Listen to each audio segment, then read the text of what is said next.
محمد آل محمد بلند تر صلوات اللهم صل علی محمد وآل محمد.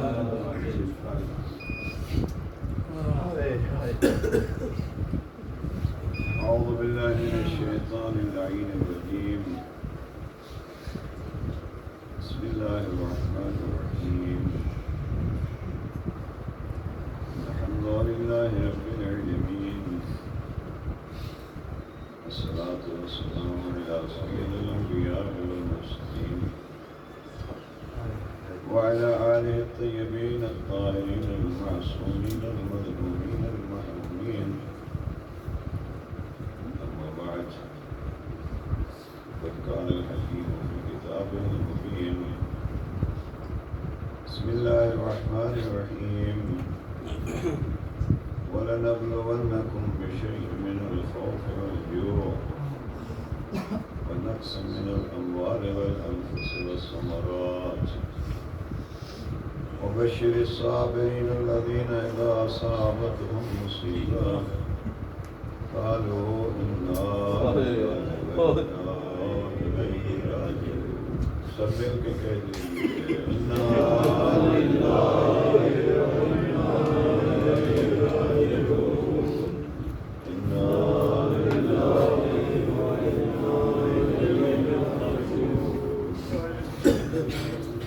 زمانے کی رسم یہ ہے، جہاں کہیں کسی گھر میں ایک قضیہ ہو جائے، ایک موت ہو جائے، 3 دن تک لوگ اس کو فرصت دیتے ہیں. آئیے آپ عزاداران کے ساتھ دیکھ کے اس وقت کے عزاداری کے وارث کو فرصت پیش کریں. اس کا ایک دن میں برکات اور آپ کس ذات کا پرسہ پیش کریں. امام زمان پرسہ پیش کریں. آج کی رات ہم بیٹھے ہیں، نہیں معلوم آپ کے لیے حسین ابن علی کا گھوڑے کی زین سے اترنا مشکل تھا، شام غریبہ مشکل تھی. سید سجاد کو فرماتے ہیں ساری زندگی جس میں روتے رہے شام.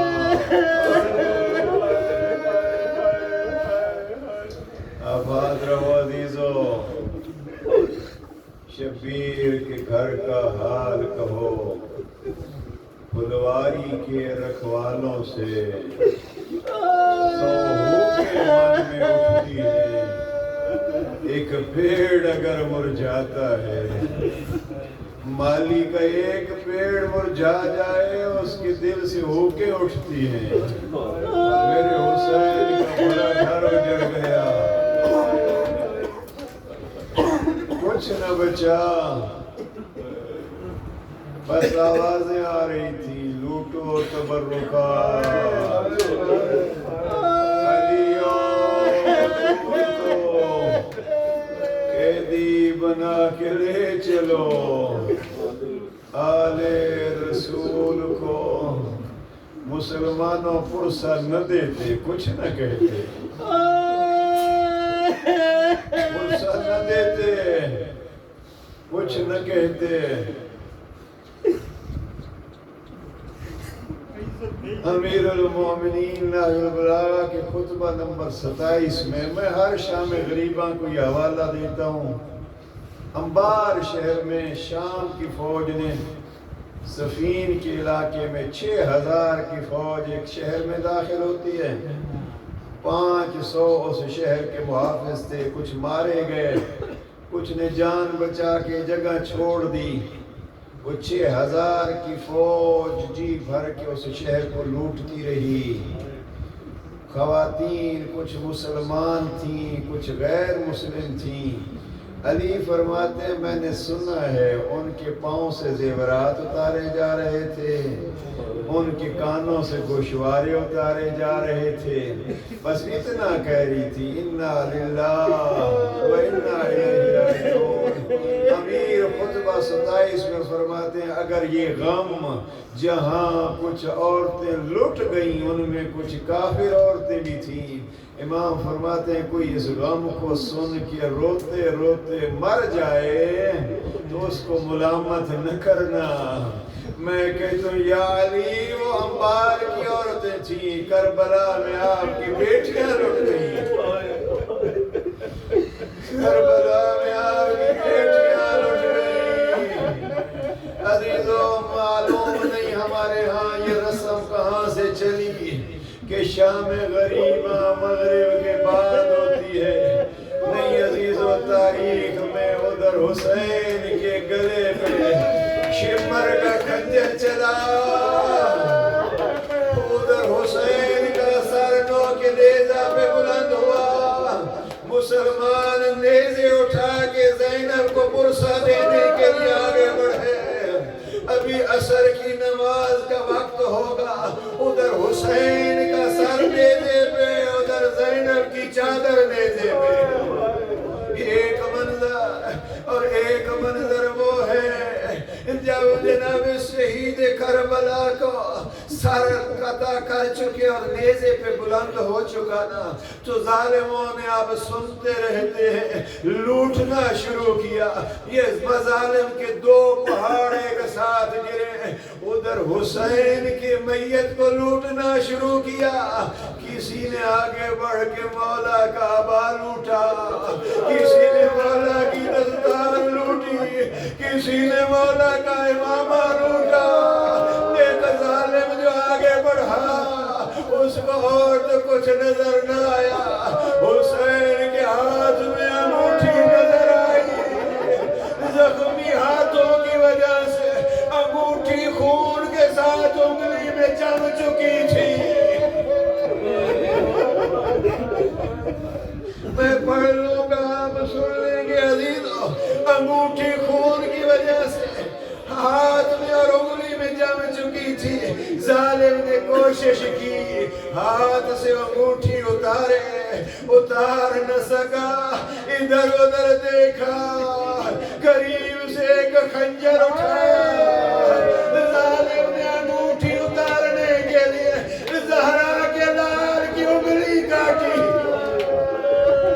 یہ ایک ظلم مقتل میں اب دوسرا ظلم سنتے رہتے ہو، انتظار نہ کیا کرو کہ شام غریبہ میں شام ڈھلی تو علی کی بیٹیاں لٹی، نہیں ابھی سورج کی روشنی باقی تھی۔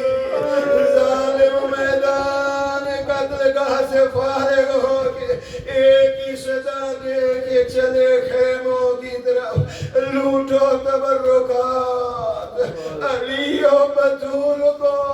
اب ظالموں کے ہاتھوں میں نیزے تھے، زینب کے پردے کو بچانے والا کوئی نہیں تھا۔ حسین نے کربلا میں بڑی محنت کی تھی اور بڑی منتیں کی تھی، میری بہنوں کو کچھ نہ کہنا، دشمن تھا آپ کا تو میں دشمن تھا، نہ ظالم بڑھے خیموں کی طرف۔ دو روایتیں میں نقل کرنا چاہتا ہوں، ذرا ایک منظر وہ دیکھو، جنہوں نے رسول زادے کو لوٹنے سے کوئی پرواہ نہ کی، اب وہ لوٹنے کے لیے خیموں کی طرف بڑھے، جس کے سامنے جو آیا وہ لوٹ کے چلا گیا۔ میں کہتا ہوں مولا آپ کی انگلی کٹی، آپ کی سکینہ کے دور اترے۔ اب یہاں ایک راوی ہے، جب جناب مختار نے خودی ظالم کو گرفتار کیا تھا نا، 3 ذریعے ہیں ہمارے پاس کربلا کی تاریخ کے۔ ایک خود کربلا میں خاندان نبوی، کچھ مصائب جناب سید سجاد بتلاتے ہیں، کچھ بیویاں بتلاتی ہیں، کچھ امام محمد باقر بتلاتے ہیں۔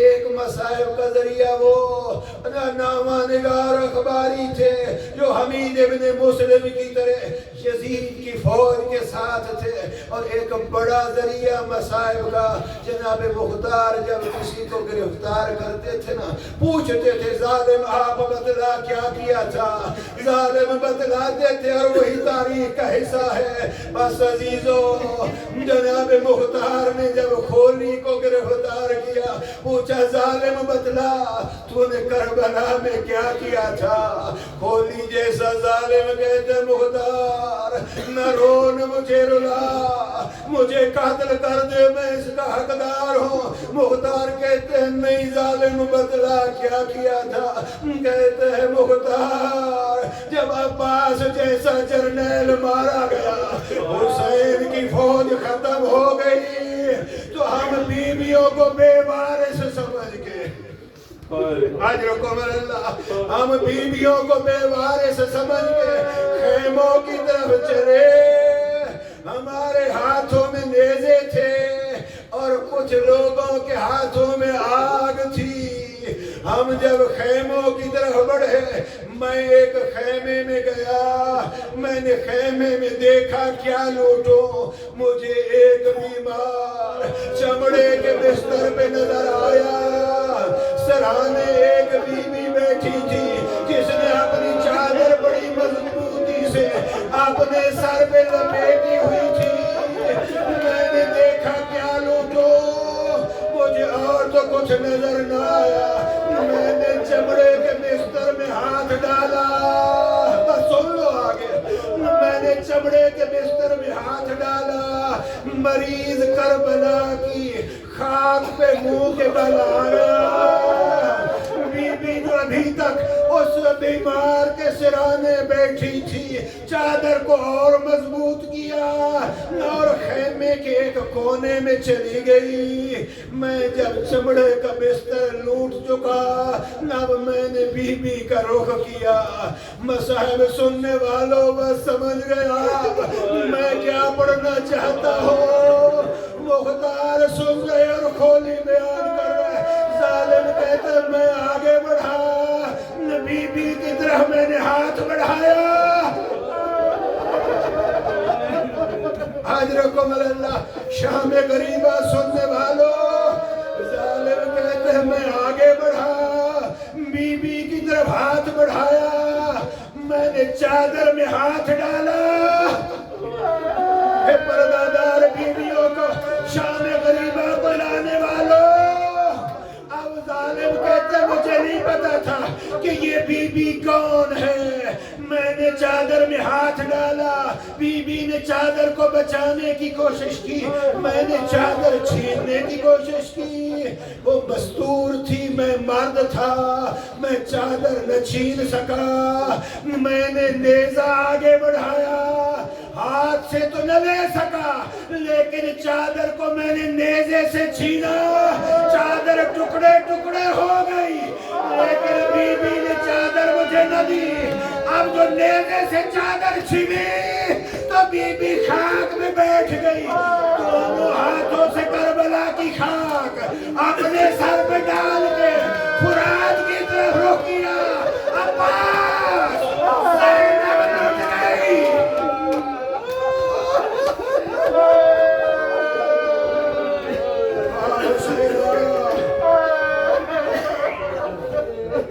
اب میں نے پہچانا یہ بی بی کون تھی. نہیں پڑھنا چاہتا اگلا جملہ سخت ہے. میں نے ایک جگہ پہ پڑھا تھا یہ دبئی کی طرف جوان اپنے سر دیواروں کے ساتھ مار کے خود کو زخمی کر لیا.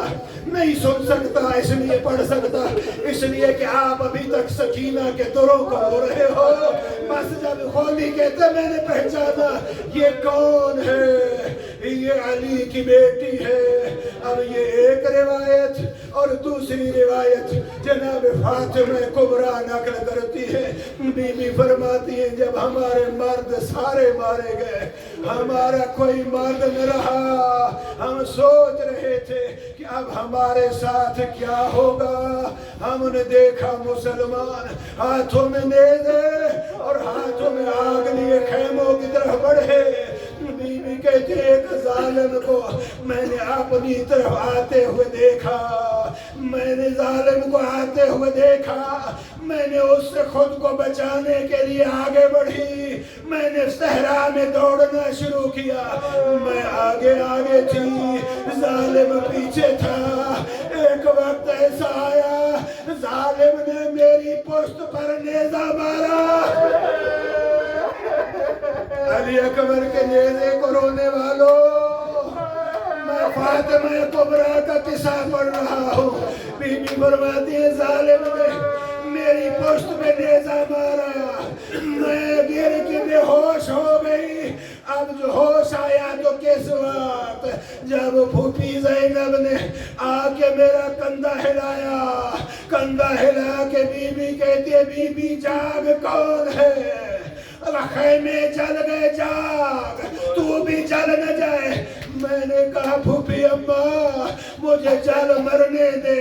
بی بی کہتی ہے بیٹی مجھے بتلا کون ہے جو مجھے پھوپھی کر کے پکار رہی ہے اور جل مرنا کیوں منظور؟ آواز آئی اماں تیرے حسین کی بڑی بیٹی فاطمہ کبریٰ ہو، فاطمہ جل مرنا کیوں منظور ہے؟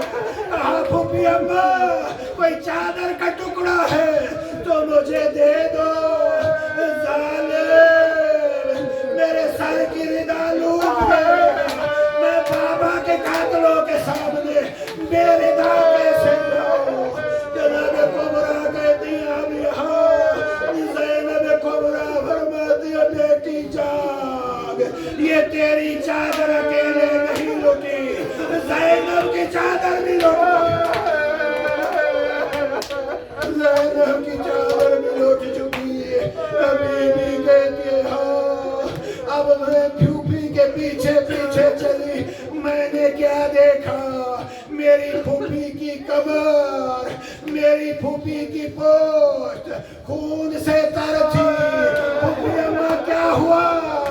کہا بیٹی ظالم خنجر سے نیزوں سے ہماری چادریں لوٹتے ہیں۔ بیٹی تیرا سر زخمی ہے تو تیری پھوپھی کے بدن کا ہر حصہ زخمی ہے۔ عباس کی بہن کو بے وارث سمجھ کے مسلمانوں نے شام غریبہ کو لوٹ لیا۔ مسلمانوں ہم اتنا کہتے ہیں نہ رو رسول زادیوں پر، مگر اتنا تو بتاؤ کہ کیا کسی صحابی کی بیٹی دین کو بچانے کے لیے یوں قید و پابند میں ہوئی کہ کبھی شام غریبہ کو لٹتی ہے، کبھی کوفہ میں پتھر، کبھی شام کی گلیوں میں پتھر، مگر ہائے نمازی بی بی۔ اب یہ لوٹ کا کام اس وقت تمام ہوا جب مسلمانوں نے مغرب کی اذانیں شروع کی۔ جب محمد الرسول اللہ کہا ہوگا تو ماں کی طرح زینب نے کہا ہوگا پروردگار تیرا کلمہ بچ گیا، یا رسول اللہ تیری اذان بچ گئی، مگر دیکھ زینب کا کچھ نہیں بچا۔ حوصلہ ہو تو ایک جملہ اور کہہ دوں عزیزو، اب سب کچھ لٹا کے علی کی نمازی بیٹی کو مغرب کی نماز پڑھنے میں تھوڑی دیر ہو گئی۔ اب سب کچھ لٹا کے کربلا کے صحرا میں خیموں کی راکھ پہ زینب کبریٰ نے راکھ کو ہٹایا، کربلا کی مٹی پہ تیمم کیا اور کھڑی ہوئی نماز مغرب کے لیے، لیکن قبلہ رخ ہونے سے پہلے ایک لحظے کے لیے رخ کیا بھائی کی مقتل کا۔ حسین تو نے سجدہ دیا تھا میں دیکھتی رہی،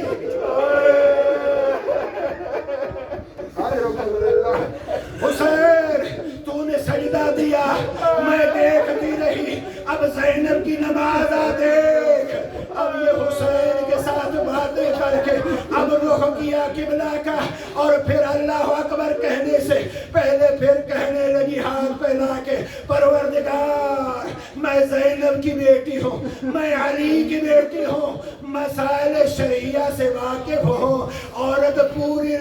پاس میں ہو تو نماز پڑھے، لیکن پروردگار میری مجبوری، میرے بھائیوں کے قاتل سامنے، لیکن میری چادر لٹ گئی، میں بے ودا نماز پڑھ رہی ہوں اور اب کہا اللہ اکبر، آمین بھی یہ کربلا کی نماز، لیکن یہ نماز تو آسان تھی نا، تو نے اللہ اکبر تو کہہ لیا، لیکن اس کے بعد کی نمازیں ہاتھ بندے تھے، اونٹ کی نگی پشت تھی، زینب کبریٰ تھی، نماز پڑھا کے بتا گئی مسلمانوں، شام غریبہ کا مذاق اڑانے والوں، رسول زادیوں نے لٹ کے اللہ کا دین بچایا، واہ حسین واہ زینب واہ حسین